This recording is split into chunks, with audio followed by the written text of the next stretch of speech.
मैं ईरान के दक्षिण भाग में बड़ा हुआ। मैं मुस्लिम परिवार में, शिया मुस्लिम परिवार में पैदा हुआ। मेरे दादाजी एक मुस्लिम नेता थे। उनके 19 बच्चे थे और उन 19 बच्चों से 84 नाती पोते थे। और जाहिर सी बात है कि उनमें से किसी एक को ही उन्हें चुनना था जो कि हमारी मजहबी तालीम को और ज़िंदगी को आगे बढ़ा सके अगली पीढ़ी के लिए। उन्होंने कहा, उन्होंने देखा कि मेरे जीवन में कुछ घटनाएं घटी हैं जिनमें मुझे मर जाना चाहिए था, कुछ एक्सीडेंट जिन पे मुझे मरना था। हर बार, जितनी बार भी कोई खतरा मेरी तरफ आता था, मैंने हमेशा महसूस किया कि एक परछाई जैसा कोई व्यक्ति मेरे साथ हमेशा बना रहता है। मैंने दूसरों से भी बड़े खुल के इसके बारे में बात की है और मेरे दादाजी ने इन बातों को एक साइन के तौर पर देखा कि हमारे इस्लाम की पुरानी रूहें इसको देखती आ रही, इसकी निगहबानी कर रही हैं और इसे बचाती आई हैं। उन्होंने हमेशा मुझे अपनी नज़दीकी में रखा और इस्लाम की वो सारी बातें मुझे सिखाई जो मैं जानता हूँ। और मैंने हिजबुल्लाह को भी ज्वाइन किया। मैं उनकी सेना में लगभग 3 साल रहा और मैंने वहाँ बहुत ज़्यादा कुरान पढ़ी।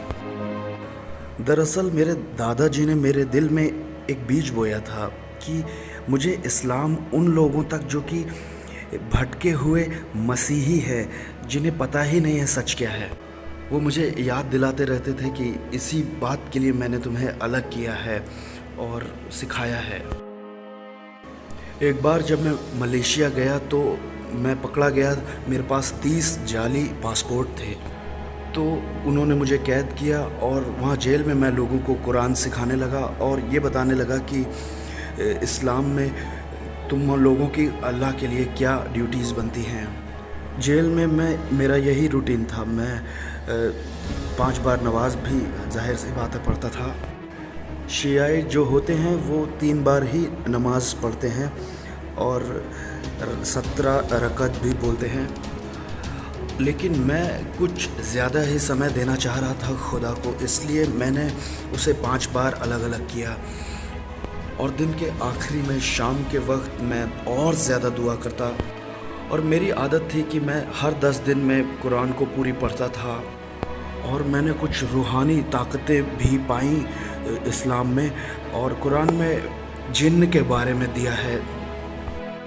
ये स्पिरिचुअल बीइंग्स होते हैं जिन्न, और इनसे बात करना मना नहीं है इस्लाम में। ऐसे किस्से हैं जिनमें ऐसा कुछ किया गया है, प्रॉफिट मोहम्मद ने लिखा। और मैं उस स्पिरिचुअल रेल्म से जुड़ने की ताकत पा चुका था और मैं उनसे भी ताकत ले सकता था। तो मैं लोगों के लिए दुआ कर सकता था, स्पेशली उन लोगों के लिए जो कि सताए गए हैं या जिनके ऊपर किसी ने कुछ किया है। तो लोग मेरे पास आते थे कि मेरे लिए दुआ कीजिए कि वो आदमी बीमार पड़ जाए या उसका एक्सीडेंट हो जाए। मैं अपनी आंखें बंद करके ये बता सकता था कि कोई व्यक्ति दूसरे कमरे में क्या कर रहा है। तो इसने मुझे और ताकतवर बना दिया था, और ताकत तो मैं कुछ और ज़्यादा पाना चाहता था। इसलिए मैंने और ज़्यादा समय कुरान में देना शुरू कर दिया। और एक रात मैं ऐसा ही कर रहा था। मैं बस कुरान की आयतों को मेडिटेट कर रहा था और वहाँ कुछ ऐसे शब्द मिले जो कई बार लिखे हुए हैं, कई बार लिखे हैं। उनका कोई मतलब नहीं है, वो कुरान के गहरे राज हैं। और जब मैं उन आयतों के बारे में बैठकर सोच रहा था, एक स्पिरिट उस कमरे में आ गई। वो मुझसे कहीं ज़्यादा ताकतवर रूह थी, वो जितना मैं काबू भी नहीं कर सकता था। और मैं बेहद डर गया और मैंने इस्लाम के सारी सच्चाइयाँ जो मुझे मालूम थी मैंने बोलना शुरू किया। मैंने अल्लाह के नाम लेना शुरू किया और कहा कि जाओ यहाँ से, जैसे सेटन आई रिब्यूक यू, इस तरह की बात। और मैंने उन सब बातों का इस्तेमाल किया, लेकिन कुछ भी काम नहीं कर रहा था। और मुझे ऐसा लगा जैसे मेरा गला घोटा जा रहा है, मेरे अंदर से जान बाहर निकाली जा रही है। और मुझे ऐसा लग रहा था कि जैसे मैं उस जेल में मर रहा हूँ। और मैंने जन्नत के खुदा को बुलाया, पुकारा चिल्लाकर, खुदा मेरी मदद कर। और तुरंत मैंने एक आवाज़ को सुना, जैसे आप मेरी आवाज़ सुन रहे हैं ना, ऐसे। उसने कहा, यीशु का नाम लो। और उस वक्त मैंने 1 सेकंड भी नहीं लगाया कुछ सोचने में। मुझे ऐसा लग रहा था मेरी हालत जैसे कोई पानी में डूब रहा हो, ऐसे इंसान जैसी थी। एक आदमी जो पानी में डूब रहा हो, उसे रस्सी दिखाई दे, वो कभी नहीं सोचेगा कि रस्सी किस रंग की है, वो बस उसे पकड़ लेता है। और मैंने भी ऐसा ही किया। मैंने कहा, यीशु अगर आप सच हैं तो मुझे अपने आप को दिखाइए। और आज के दिन तक भी मुझे कोई आइडिया नहीं है कि मैंने ऐसे क्यों कहा। मैं पीछे जाकर सोचता हूँ, मैंने ये शब्द क्यों बोले। मैं ये भी तो कह सकता था, यीशु मेरी मदद करिए। मैं नहीं जानता मैंने ऐसे क्यों बोला, लेकिन मैंने ऐसे ही बोला। और मैं ये लाइन ख़त्म कर पाता उससे पहले ही सब कुछ पहले जैसा हो गया। और वो मेरा कन्वर्जन नहीं था, ये मेरे कन्फ्यूजन की शुरुआत थी। यीशु किसी मुसलमान की मदद क्यों करेंगे? मैंने अपनी ताकत भर सब कुछ किया, वो जो मैं कर सकता था एक अच्छा मुस्लिम बनने के लिए। मैंने अपने आप को अल्लाह की राह में कुर्बान होने के लिए भी, शहीद होने के लिए भी दे दिया था। मैं माइंस पर चलने के लिए तैयार किया गया था।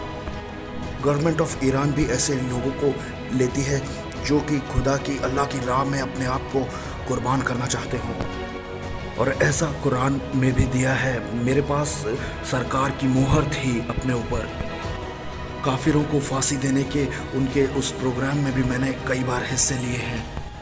जो मैं जानता था कि एक अच्छा मुसलमान बनने के लिए ज़रूरी है, मैंने वो सब किया था, जिससे अल्लाह को दूसरे लोग भी जाने।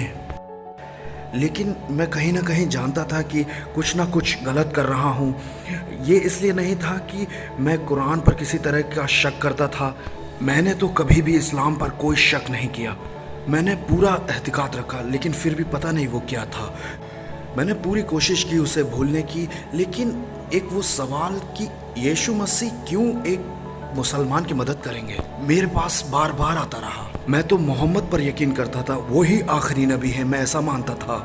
मेरी नज़र में मेरा धर्म सबसे परफेक्ट था। यीशु को मेरी मदद के लिए क्यों आना पड़ा? और उन दिनों 2 हफ्ते तक मैं बहुत ज़्यादा कंफ्यूज रहा।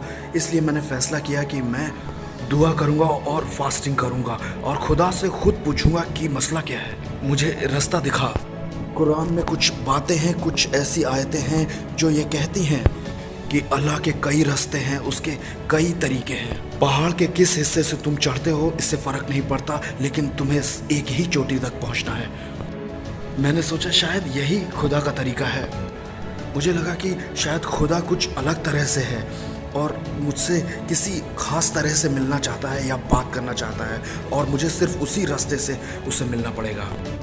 मुझे लगा इस तरह से तो मेरे सवाल का जवाब नहीं मिलेगा, इसलिए मैंने फास्टिंग की। मैंने अपने दिल की गहराई से बार बार ताकत लगाकर उससे पूछा कि क्या चाहते हैं आप मेरी ज़िंदगी से, कौन सा रास्ता आप चाहते हैं कि मैं चुनूं। 2 हफ्तों तक मैं एक ही जगह पर बैठा रहा और मैंने जितना जग सकता था उतना ज़्यादा दुआ की, और मैं उपवास भी कर रहा था। और जितना ज़्यादा जग सकता था मैं उसी जगह पर सो जाता और फिर उठ जाता और फिर दुआ करता, बार बार दुआ करता और बार बार पूछ रहा था कि कौन सा रास्ता आप चाहते हैं, और मुझे कोई जवाब नहीं आ रहा था। मैं बहुत ज़्यादा फ्रस्ट्रेशन से भर गया था कि भूलो इन सब को, बंद करो ये सब। मुझे लग रहा था कि मुझे नहीं लगता कि अब मैं खुदा को पा सकता हूँ या कोई रास्ता होगा। वहाँ तक मुझे लगा कि शायद खुदा है ही नहीं।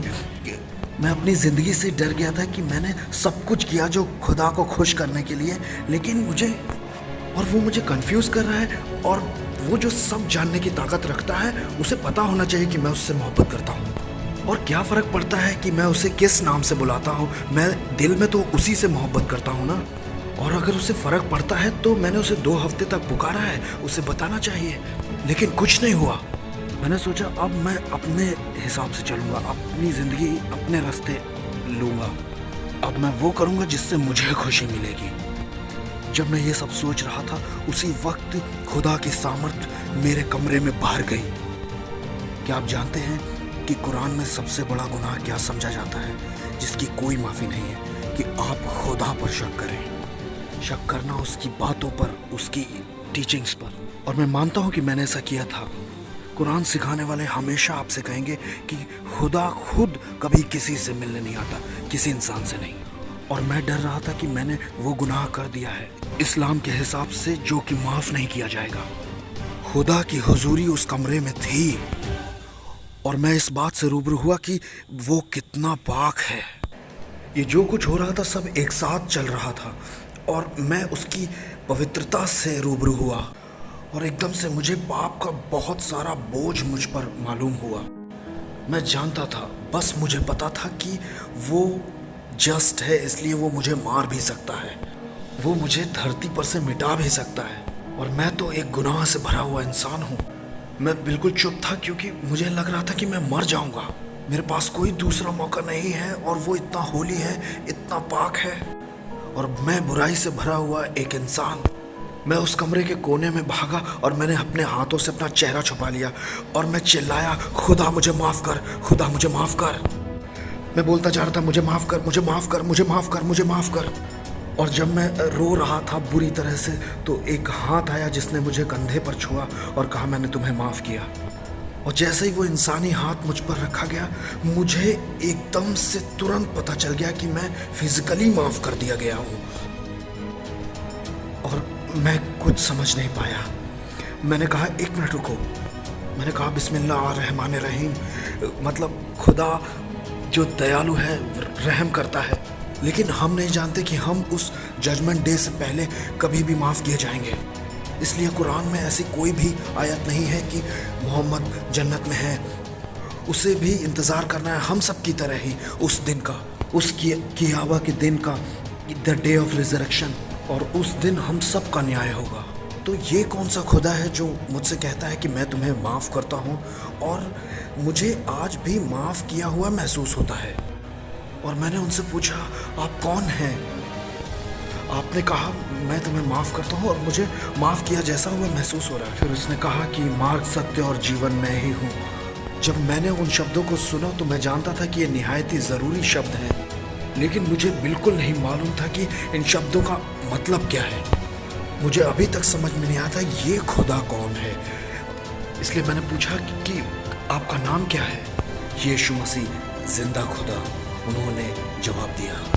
और जैसे ही उन्होंने वो शब्द बोले, मुझे ऐसा लगा जैसे मेरी हड्डी हड्डी बाहर आ गई है और मैं मुंह के बल उनके पैरों पर गिर पड़ा। मैं बहुत बुरी तरह से रो रहा था खुदा की हुजूरी में। मैं बस रोता रहा। 18 साल बीत गए इस बात को, लेकिन आज भी वो बातें बिल्कुल ताज़ा हैं। मैं भूल नहीं सकता जो प्यार, जो दया, रहम उसने मुझ पर दिखाया।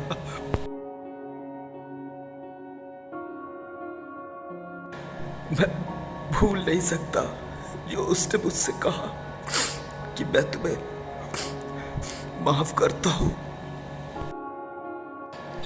मैंने उस माफी को महसूस किया है। मैं सिर्फ उसके पैर पर पड़ा हुआ था।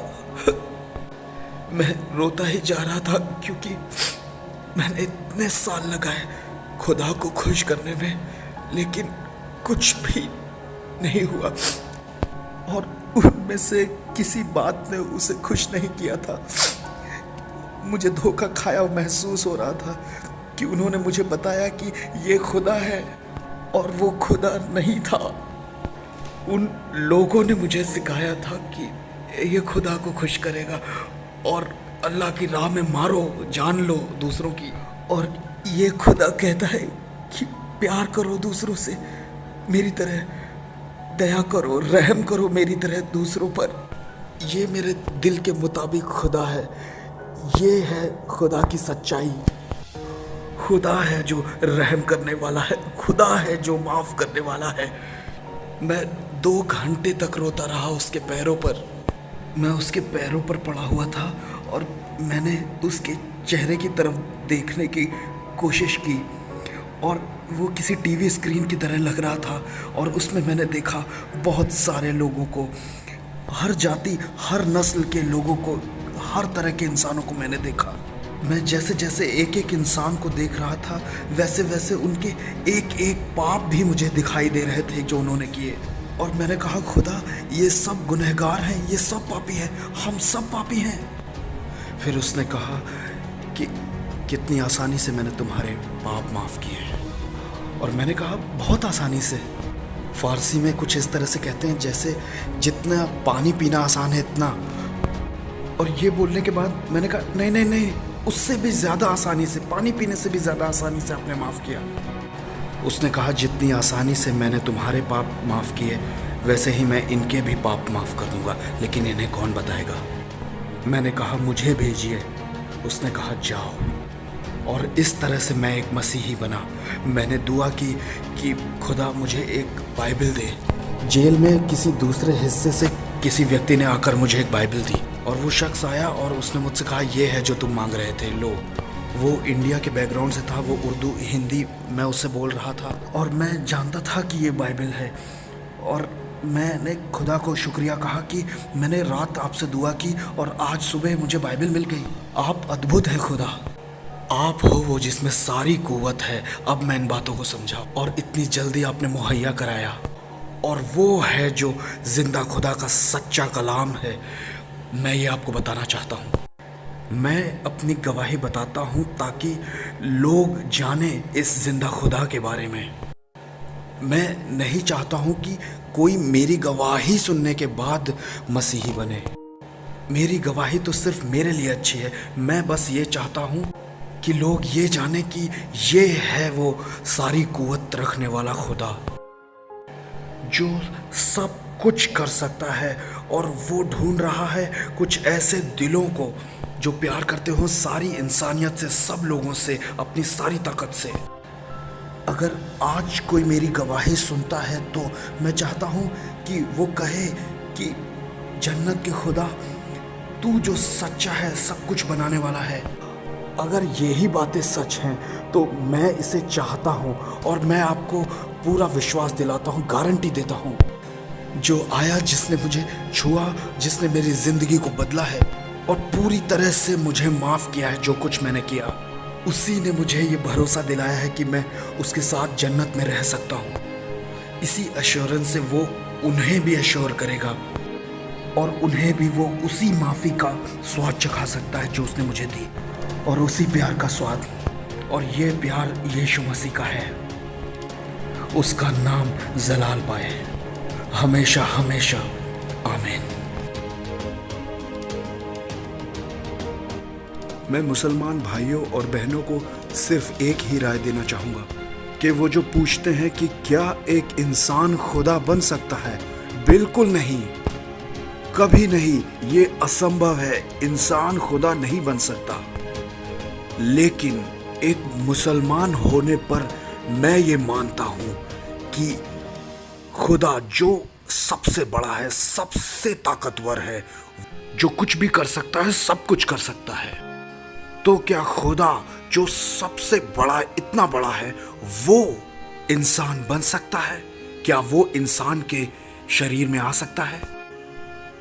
हाँ, वो कर सकता है।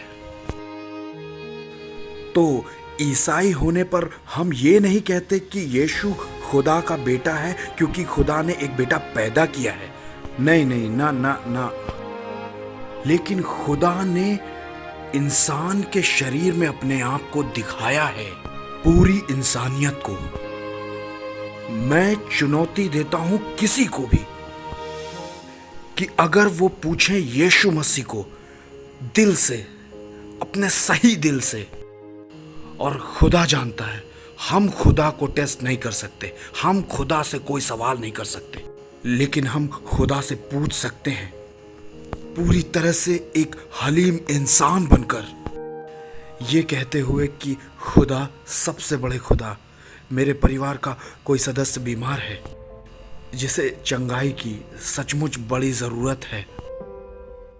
मेरे पास सवाल है, मेरा दिल टूटा हुआ है, मैं चिंताओं से, डिप्रेशन से भरा हुआ हूँ और कोई डॉक्टर मेरी मदद नहीं कर सकता। मेरे पास कोई उम्मीद नहीं है।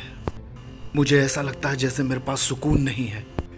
अगर आप ऐसे पूछते हैं कि यीशु में कोई उम्मीद है, क्या यीशु में मुझे चंगाई मिल सकती है, क्या मेरे परिवार के सदस्य को चंगाई मिल सकती है, मुझे किसी तरह से उस डिप्रेशन से निजात मिल सकती है, यीशु के नाम से मांगिए, आपको मिलेगा, क्योंकि वो ही खुदा है। आप खुद जांचो और आप पाओगे, और ये है जो खुदा है।